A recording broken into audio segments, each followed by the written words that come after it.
I'm blind, and when you're blind, you don't see color or flickers of light. You see as much as your elbow. Basically, you don't see anything. Everything is blank. People like to romanticize it, think there's some kind of poetry in the darkness. But the truth is, it's just an empty void that doesn't give anything back. This emptiness has been my world for 29 years. It's something you don't get used to. Well, not really. You adapt and survive, but the weight of it never leaves. It clings to you, heavy and suffocating, like a coat you can't take off, even in the blistering summer heat. I wasn't born this way. My blindness wasn't some congenital quirk or gradual decline. It came all at once, like a cruel magic trick, stripping away the world I'd taken for granted. The day it happened was unremarkable, at least at first. It was one of those long, miserable road trips that felt more like a punishment disguised as family bonding. My older brother, the golden child with a future so bright it hurt to look at. I adored him, but I hated him too. Hated the way he could charm everyone. Hated how his shadow swallowed me whole. That day, I'd been particularly loud about it, my complaints spilling out in sharp, biting words. Dad stayed quiet, his hands gripping the wheel tighter with every jab I threw. My brother ignored me, his jaw tight, staring out the window like he couldn't wait to get away. I remember the sound of the tires against the road, the static on the radio, the hum of tension so thick it made my chest ache. The road stretched ahead, illuminated only by the sweep of the headlights. That's when it happened. I can still picture him as clearly as if he's standing in front of me now. Scraggly hair, mismatched clothes hanging off his bony frame, eyes wild and panicked. He stumbled into the road as if he'd been flung there, a shadow ripped free from the dark woods lining the highway. My father saw him a split second too late. I barely had time to cry out before the wheel jerked violently, and my father swerved to avoid him. The tires screamed against the asphalt, and for a moment, it felt like the car was weightless, spinning in the air. My brother shouted something I couldn't make out over the deafening crunch of metal and glass. The world fractured into shards of chaos. My brother was hurled through the windshield like a rag doll. The sight burned into my memory, his body suspended in midair, a halo of glass around him, before he collided with the pavement with a sickening crunch.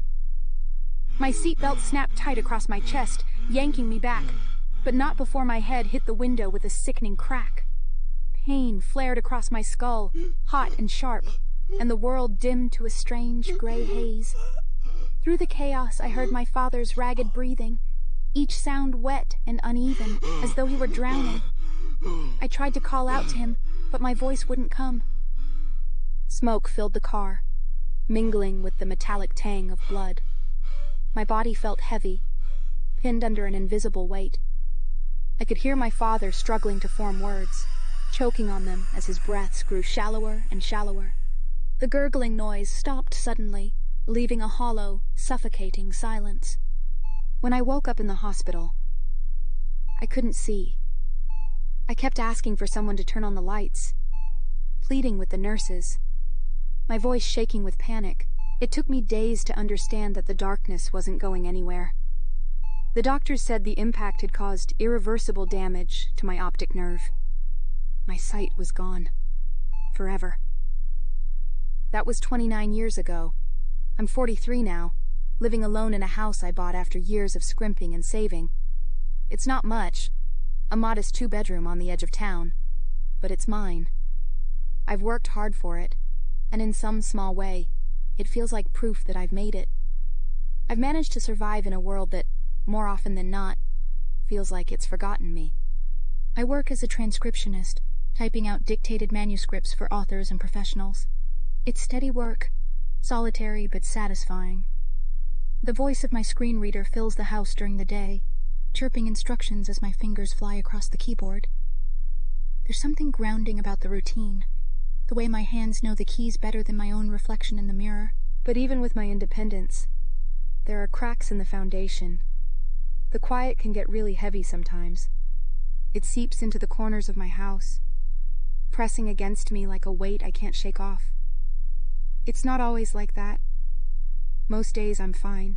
But then there are days, like today, when the void feels closer, like it's breathing down my neck. I'd been looking forward to this Christmas for weeks. For once, I wouldn't be spending it alone. Some old colleagues had promised a real holiday gathering. Food, music, laughter. They said they'd help me decorate, bring life to this quiet, empty house. I'd thrown myself into the preparations, picking out decorations, arranging ornaments on the little tree I'd ordered, imagining the warmth of their company filling the space. This morning, it all fell apart. The message came in after breakfast. My screen reader's mechanical voice delivered the blow. "We've decided to do Christmas at a cabin in the mountains. You're welcome to join, of course." A cabin. 100 miles away. No discussion, no thought. I replied politely, short and cheerful, pretending it didn't matter. But as I sat there, the silence pressed down like a weight. What had I been thinking? That I could matter to them again, even for one night? Their message shattered me. It wasn't just a change of plans. It was a reminder of how easily I could be left behind. A hollow ache settled in my chest as the hours dragged on, heavy and quiet. I spent the afternoon trying to busy myself, but everything I did only seemed to highlight how empty the house felt. When I reached for a mug on the counter to make tea, it slipped from my hand and shattered on the floor. My breath caught in my throat, my stomach twisting. I always put the mugs back on the shelf. Always. But had I forgotten this time? Maybe the stress had gotten to me, muddled my routine. I crouched down, carefully brushing my fingers across the tile, until I found the sharp pieces of ceramic. They were cool to the touch, their jagged edges stinging my fingertips. I swept them into the trash, but the unease lingered. Something felt wrong, though I couldn't put my finger on it. By early evening, the weight of the day had become unbearable. The glow of the Christmas tree, faintly humming in the corner, mocked me with its useless twinkle. The house was too quiet, the kind of silence that pressed against your ears, making your heartbeat seem too loud. I decided to go to bed earlier than usual. Sleep felt like the only escape from the disappointment curling around me like smoke. As I made my way to the bathroom, I traced my fingers along the walls, the familiar texture grounding me. My hand slid across the edge of the sink, searching for my toothbrush. My fingers brushed against it, and froze. It was facing the wrong direction. I always placed it bristles up, but now it was angled slightly to the side, the handle turned toward the wall. I frowned, touching it again as if my fingers might have misread. But no, it was wrong. Did I put it back like this? I didn't think so. My routine was meticulous, precise, a place for everything. Everything in its place. Had I been so distracted today that I'd made another mistake? A shiver crawled up my spine, and I shook it off. Stress could do strange things to a person. I picked up the toothbrush, rinsed it under the tap, and tried to push the nagging thoughts aside. Back in the bedroom, I settled into bed, pulling the blankets up to my chin. The mattress was cold under my hands, the sheets smooth and taut. I lay there, trying to focus on the steady rhythm of my breathing, but my thoughts refused to quiet. Every sound in the house felt amplified. The faint hum of the fridge, the soft ticking of the clock in the living room. They were normal sounds, familiar ones, but they grated against my nerves tonight. But then, I noticed something out of place. It was barely perceptible. A soft, rhythmic sound, too steady to be the creak of the house settling. I held my breath. The sound continued. Faint, soft, but unmistakable. It was breathing. I sat up slowly, my heart pounding. my ears strained, trying to pinpoint the source. The sound seemed to be coming from the hallway, just outside the bedroom door. 1,000 thoughts raced through my mind, each more terrifying than the last. "Hello?" I called. The breathing stopped. The silence that followed was worse, thick and suffocating, like the house was holding its breath too. I swung my legs off the bed, my bare feet touching the cold floor. I reached for the familiar texture of the wall. My fingers brushed over the paint, grounding me as I stepped cautiously into the hallway. The air here felt colder, sharper, like an open window was letting the December chill creep inside. My stomach tightened, but I told myself it was nothing, just my nerves playing tricks on me. "Who's there?" I called, loud enough to carry through the quiet house. The words felt small, swallowed by the stillness. For a moment, there was nothing but silence. Then, faintly, I heard the rumble of a car passing by. The sound wasn't muffled as it usually was. My chest tightened as I realized why. The sound had come through clearly. A window was open. I knew my house. I always shut every window, locked every latch, especially in winter. I clenched my fists, trying to keep calm. Stress, I told myself. Stress was making me forget things, miss things. I had to deal with this one step at a time. I followed the wall, my hand sliding along its smooth surface, until it met the edge of the guest room doorframe. The air here was the coldest. My fingers found the window, the glass icy under my touch. The latch was undone, the pane slightly ajar, letting the outside world seep into my home. I pushed it shut, the sound of the lock clicking into place a small reassurance. My fingers lingered on the frame for a moment, then slid back to the wall as I made my way back to bed. My body felt heavy, the weight of the day dragging me down as I climbed under the covers. I pulled the blanket up, but the unease stayed with me, curling inside me. When I woke up, my throat was dry, scratchy, like I'd swallowed dust. My routine usually starts with a shower, the steam and warmth helping me shake off the lingering fog of sleep. But today was different. The events of last night still weighed heavy on me. The open window, the unfamiliar chill in the house. It all left me restless, uneasy. I decided to break routine and grab a glass of water first. I swung my legs off the bed, my bare feet brushing against the cool floor. My fingers found the nightstand, tracing its edge as I oriented myself. My cane was still by the front door, where I'd left it yesterday. I didn't bother fetching it. I knew my house like the back of my hand, every corner and curve etched into my memory. I didn't need it.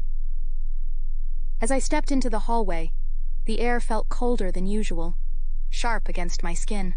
My hand brushed along the familiar texture of the wall as I moved toward the kitchen, my bare feet padding softly against the floor. The house was quiet, oppressively so.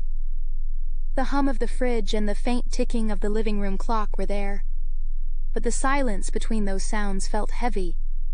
As I stepped into the kitchen, I froze. It was faint, almost imperceptible. A soft scuff, the unmistakable sound of bare feet moving across tile. My heart leapt into my throat, and I stood there, perfectly still, every muscle in my body tightening. I knew that sound. Shoes have weight, a distinct thud, or a muffled tread. This wasn't that. This was the whisper of skin against smooth tile. My breathing quickened, and my fingers gripped the edge of the counter to steady myself. My mind raced through the possibilities, each one more terrifying than the last. Had someone broken in? Or had they been here all along? The misplaced toothbrush, the open window. Each detail snapped into focus, a puzzle I hadn't wanted to solve. "Who's there?" I called out, my voice trembling. The words felt small, swallowed by the quiet. No response, just silence, but I could feel it. The presence, heavy and suffocating. Whoever it was, they were still there, watching, waiting. My legs felt weak, my instincts screaming at me to run, but I didn't dare move. The scuff of bare feet came again, closer this time. My stomach twisted as I backed up slowly, my hand gripping the counter like a lifeline. My pulse thundered in my ears, drowning out the hum of the fridge. I needed to get out, to put a door between myself and whoever was in the house. I turned and stumbled out of the kitchen, my movements shaky and clumsy in my panic. My fingers brushed the wall as I made my way to the bathroom. I slipped inside, shutting the door quietly behind me, and turned the lock with trembling hands. My back pressed against the door as I tried to catch my breath, the cold wood chilling my skin through my shirt. My mind raced. My phone was in the living room, far out of reach. My cane, my only real defense, was by the front door. I had nothing in here, no weapon, no way to call for help. My chest tightened as the reality of my situation settled over me. The bathroom was silent, save for the faint drip of the faucet. I reached out, fumbling for the sink, and turned on the water, the sound masking the suffocating quiet.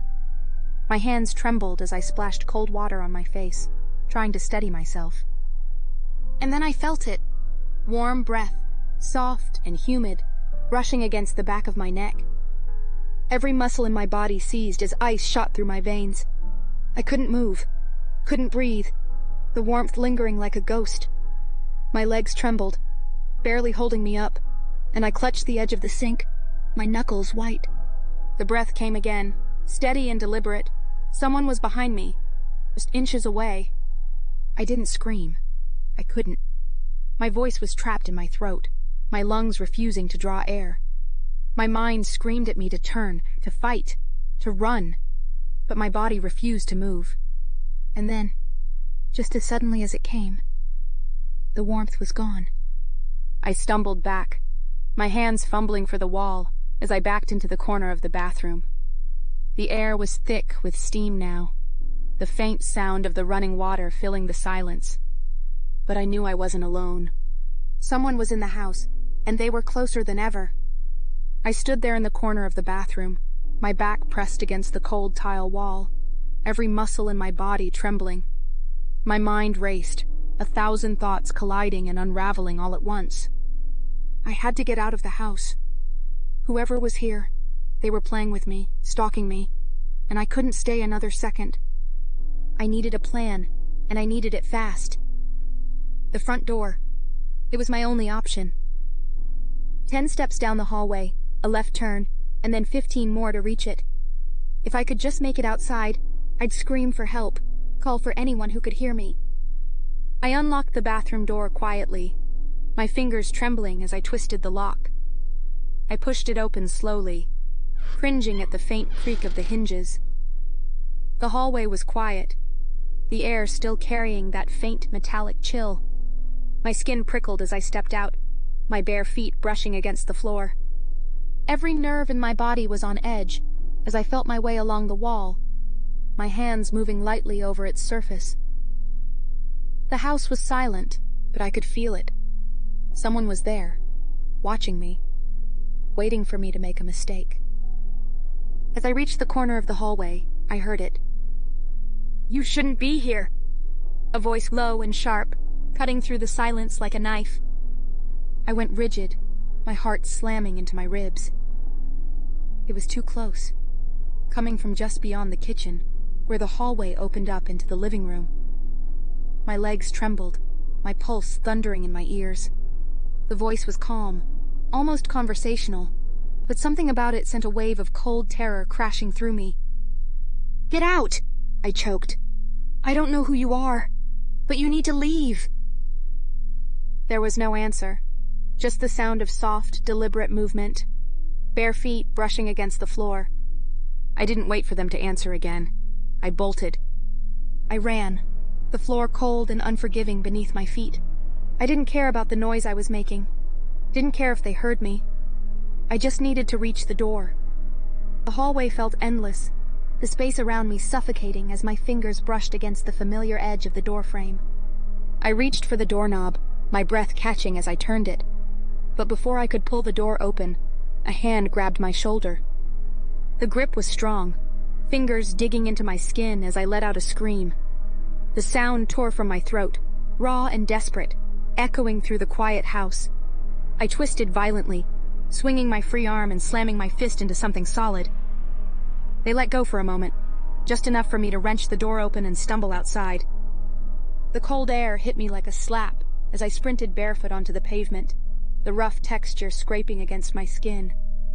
My cane was forgotten, still leaning by the door as I ran into the street, screaming for help.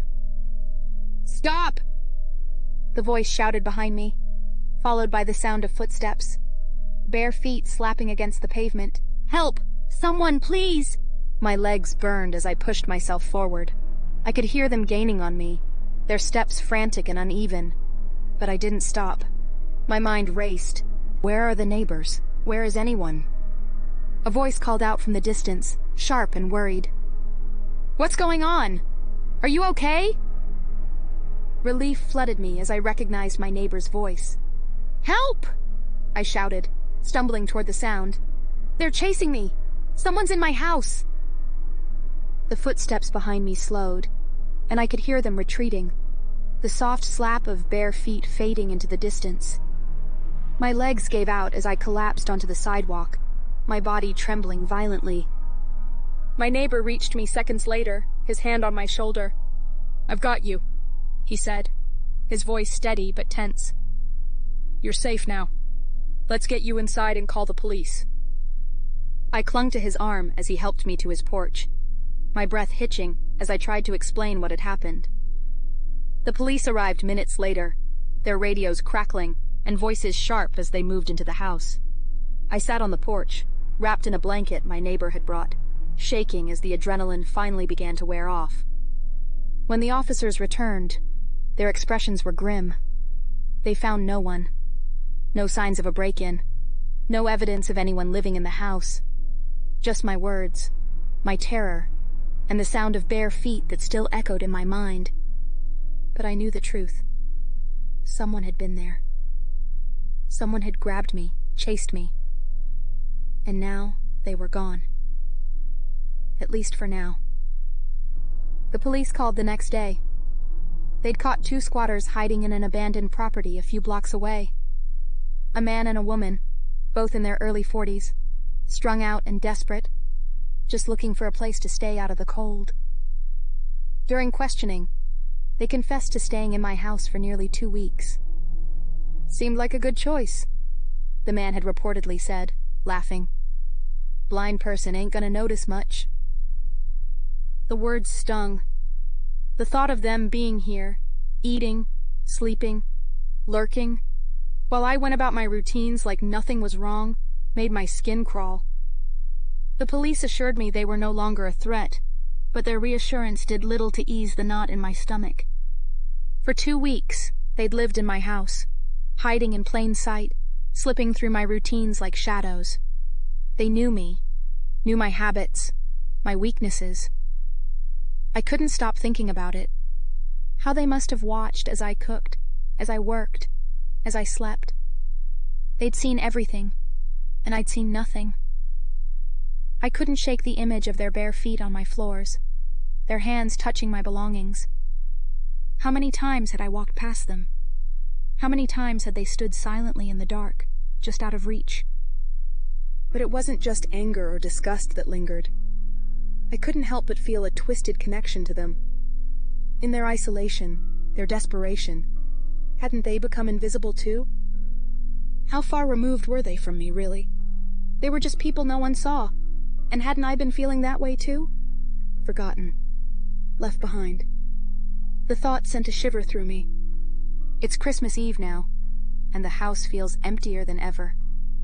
I spent the day tidying up, trying to shake off the lingering memories of the past few days.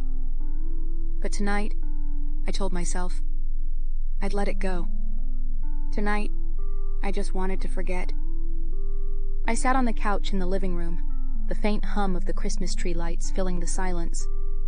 I couldn't see them, but I knew they were there, glowing faintly in the dark. I imagined how the room looked, ornaments catching the light, the little tree standing proudly in the corner. It was almost enough to convince myself it wasn't so bad. But it still hurt. None of my friends were here. No laughter, no shared meals, no music. Just me, and the oppressive stillness of my house. I wrapped my arms around myself and leaned back into the couch, taking a deep breath. Merry Christmas. My voice cracking under the weight of loneliness. It wasn't meant for anyone, just something to fill the silence, to make me feel less invisible. And then, soft and deliberate, I felt the familiar warmth of breath against my ear. And a happy new year.